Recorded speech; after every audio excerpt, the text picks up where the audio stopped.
اوبس 12 روز انسنس او بخور الورد من المجموعة المكتبية من امواج اصدار سنة 2019. العطر اللي قدر يخلي الورد والبخور يتعايشوا مع بعض في تناغم وانسجام تام. توقع ريحة معقدة وفخمة، بس اول ما تشمها هتفهم كل حاجة. عادة العطور اللي فيها النوتات الوردية بتكون ليها طابع كده أنثوي، بس اوبس 12 هل فعلا قدر انه يعمل المعادلة الصعبة، انه يعمل كده توازن يخليه يناسب اي حد راجل او ست من غير ما يفقد رقته او قوته؟ خليك معايا لاخر الفيديو ده عشان نفصص العطر واحدة واحدة. ولو اول مرة تشوفني اعمل لايك وسبسكرايب وشير وفعل الجرس عشان ما يفوتكش كل ما هو جديد في عالم العطور.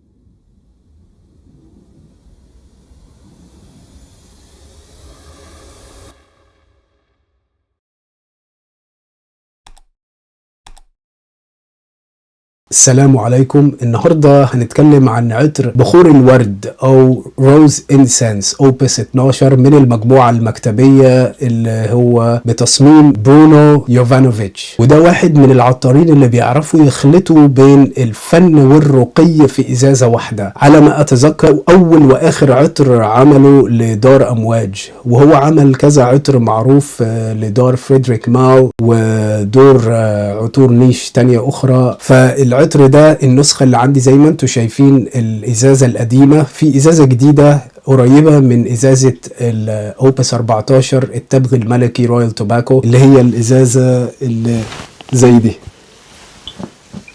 النسخة الجديدة هتبقى في ازازة زي دي بالظبط. فانا لاحظت ان في مجموعتي مفيش اي عطور كده زهرية، عطور وردية زهرية اللي هي النوتة الرئيسية فيها. فبصراحة كنت بشقر على العطر ده بقالي فترة، وكنت عايز اشتري اللي هي الازازة النسخة الجديدة عشان تبقى شبه بقية الازايز اللي عندي. بس المدام الله يمسيها بخير شافت الازازة دي وكان عليها سعر كده كويس فهي اشتريتها. بما ان الازازة دي شكلها كده النسخة قديمة، بس مع ذلك يقال حسب الريفيوهات وحسب الناس اللي بيقيموا العطور في النت قالوا ان مفيش اختلاف خالص بين النسختين، سواء كان في الازازه الجديده او الازازه القديمه. وعطر روز انسنس هو مصنف عطر زهري شرقي. تعالوا بقى نتكلم عن نوتات العطر. في افتتاحيه العطر في صمغ الالامي ده بيدي كده ريحه كده بلسميه مائله الى روائح الحمضيه. وفي نوتة الحبر في الافتتاحيه برضو ساعات بيعملوها من نوتات صناعية، وأحيانا بيعملوها من طحلب البلوط، خصوصا الأنواع اللي بتيجي من الهند. وكمان في الافتتاحية في اللبان، ودي برضو ريحة بلسمية سبايسي شوية، وأحيانا بتدي كده طابع فاكهي. وفي قلب العطر برضو في اللبان، وكمان في الدماسك روز، والنوع ده من الزهور بيدي كده ريحة ليمونية فريش، واحيانا كمان بتعمل طابع باودري او خشبي او فاكهي للزهرة، وهي المفروض نوتة انثوية ورومانسية جدا. في قاعدة العطر في المر، ودي ريحة كده دافية وخضرة الى حد ما، وبتدي كده برضو طابع سبايسي. وفي بقى عندك الاخشاب اللي في القاعدة، خشب الارز وخشب الصندل والفانيليا. ودلوقتي هنرش عطر اوبس روز انسنس من امواج. فانا مش محتاج ارشه على جسمي عشان انا دلوقتي عندي بقى حاسس ان بقى عندي خبرة مع العطر ده، لاني استخدمته فوق الاسبوع تقريبا.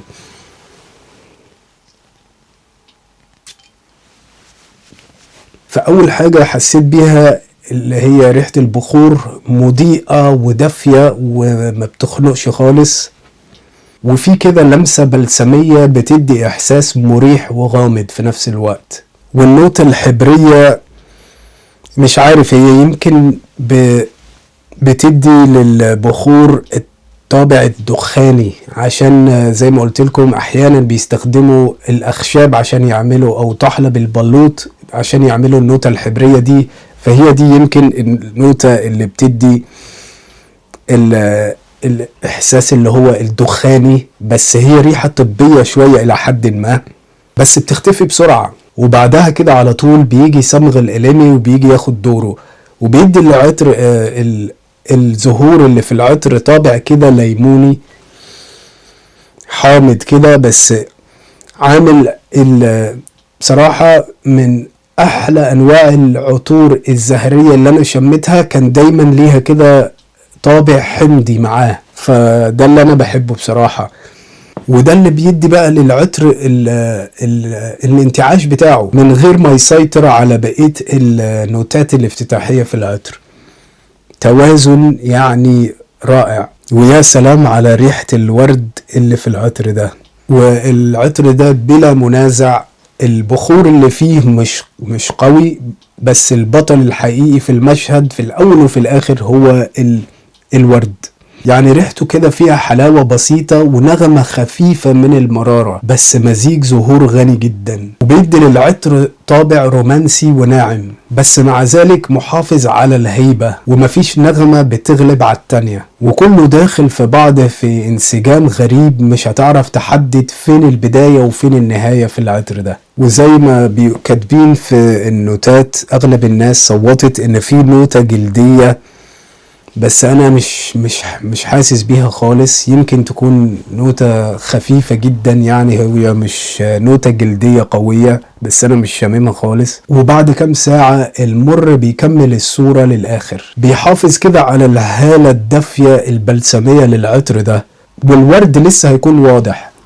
وبتظهر كمان في الاكستريم دراي داون بعد يمكن 7 ساعات، اللي هي الأخشاب والتوابل الدافية، بجانب اللي هي نوتة الفانيليا اللي بتخلي العطر يحافظ على الدفء بتاعه. فأنا حاسس العطر ده يعني الكانوسورز أو الناس الخبراء العطور اللي موجودين في اليوتيوب ما لقيتش ليه ريفيوهات كتيرة حتى في الصفحات الأجنبية والصفحات العربية. أنا حاسس إن الناس دي بتعمل العطر ده جيت كيبن، لأن ده عطر صراحة هو يونيسكس بطريقة ممتازة. يعني واحدة ست ينفع تلبسه، راجل ينفع يلبسه. هو عطر بصراحة عجبني جدا. الفوحان بتاعه في أول ساعتين هيبقى كويس جدا، وبعد كده هيكون قريب منك، والأداء بتاعه قوي، بس مش هيبقى أكيد مش هيبقى زي البيربس والانترلود والوحش الأزرق، لأن ده مش الوحش الأحمر، لا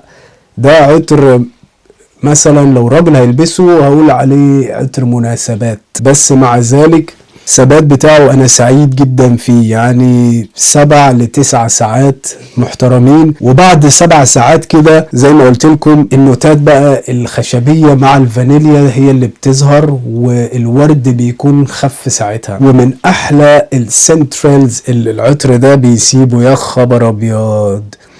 يعني اول ما لبست العطر ده على الشغل الستات بتسألني عليه. يعني العطور الوردية عامة الستات بيحبوهم جدا، فلو انت رجل اعزب بقول لك عطر زي ده هيكيفك جدا. يعني مفيش واحدة ست ما بتحبش عطر فيه نوتة زهرية، والراجل اللي واثق من نفسه ويقدر يلبس عطر زي ده، يعني زي ما قلت لكم هو عطر يونيسكس عشان البخور وشوية التوابل اللي فيه، ولو ان التوابل مش واضحة جدا، بس هو وكمان النوتة اللي هي الحمضية اللي بتيجي من الصمغ الإلامي، فده هو اللي مديله شوية الجانب اليونيسكس زي ما قلت لكم، ومش مخليه عطر أنثوي. بس عطر روعة وفخامة، يا سلام يا سلام. فمثلا لو انت خارج رايح كده مشوار مهم، رايح تقابل خطيبتك او المدام، او 5 رشات مش اكتر، عشان بعد كده انا ما جربتش اني استحمى بيه بصراحة، بس 5 رشات عملوا معايا الواجب. كنت خارج 4 ساعات، وكمان لعبت تنس طاولة كمان وعرقت، والعطر كان مازال متواجد، والاسقاط او الانتشار بتاعه كان محترم جدا. عشان اعمل له ريفيو وكده، فانا حبيت اجربه في مواقف متعددة، بس مش وانا رايح على الشغل او رايح مشاوير مهمة. لا، هو انا انصح بيه انه يكون عطر مناسبات، عشان عطر بصراحة لذيذ جدا وفخم جدا، والنوتات الزهرية دي هتعجب الجنس اللطيف. فأنا لا أنصح بالاستخدام العطر ده للروتين اليومي. ينفع تلبسه في المكتب مثلا لو انت مثلا النهاردة الخميس وبكرة الجمعة بقى، وخارج بقى مع أصحابك رايح على الكافيه وكده، بعد يعني يوميها ترشه. بس في وسط الأسبوع وانت قاعد في الزحمة والكلام ده، احس ان انت بتضيع العطر ده على الفاضي بصراحة. هو عطر مثلا تلبسه مناسبات سعيدة، افراح، يعني ما ترش عطر زي ده وانت رايح على جنازة، لا عيب. فعطر اوبس 12 روز انسنس او بخور الورد بصراحة في رأيي هو عطر، يعني انا ما بحبش اقيم عطور اقول ده 10/10، لا هو فعلا اول مرة هستخدم التقييم من النوع ده، انا اديله 10/10. بس مش هدي يعني لو انت متعود على عطور زي البلو بيست والكلام ده، فده مش هيبقى بالنسبة لك 10/10. بس من حيث الثبات بتاعه، فالمفروض عطر زي ده زي ما قلت لكم عطر خاص جدا، عطر مناسبات خاصة، يعني حط تحتها مليون خط، خاصة لو انت خارج مع الطرف الاخر بتاعك، فده هيبقى مناسب جدا. عطر اوبس 12 روز انسنس انا انصح بيه، انصح باقتنائه. ولو انت من عشاق العطور وعايز مثلا تجرب العطور الزهرية لو انت قبل كده ما جربتهاش، وعلى فكرة نسيت اقول لكم ان العطر ده بيديني كده النوتة الزهرية اللي فيه هو طابع الجامي، زي كده لو جبت الزهور الحمراء وحطيتهم كده على النار وعملت منه مربى، يعني كده ريحة جيلاتينس شوية. وفي بعض الناس بيقولوا على انفهم ريحة باودرية، بس انا مش شامم الريحة الباودرية، انا شايف ريحة زهور جامي. وفي ناس بينتقدوا النوع ده من العطور الزهرية السويت وفيها ريحة مربة الزهور اللي ليها طابع كده فاكهي حمضي، بس انا من اكبر عاشقي النوعية دي من العطور بصراحة. هو عطر خاص، مناسبات خاصة، النساء طبعا يستخدموه في اي وقت هم عايزينه، للرجالة انا انصح بيه في مناسبات خاصة، خاصة لو انت خارج مع المدام. وعطر هو جميل جدا. وده اخر حاجة اقول لكم عليها، ان لو انت ما جربتش او لو ما بتحبش حتى العطور الزهرية، عطر ده انصح انك لسه تجربه، فسهل جدا انك تحبه. هي ريحة بصراحة بتجلب السعادة وبتحطك كده في مود كويس، لما تشمها بتفكرني كده باني ماشي كده في وسط حقل من الازهار في فصل الربيع. ريحة جميلة جدا بصراحة، مفيش حاجة وحشة اقدر اقول عليها. العطر ده هو عطر مش معقد ولا اي حاجة، عطر زهري محترم وفيه شوية بخور. والبخور لو انت جاي عشان عطر فيه بخور،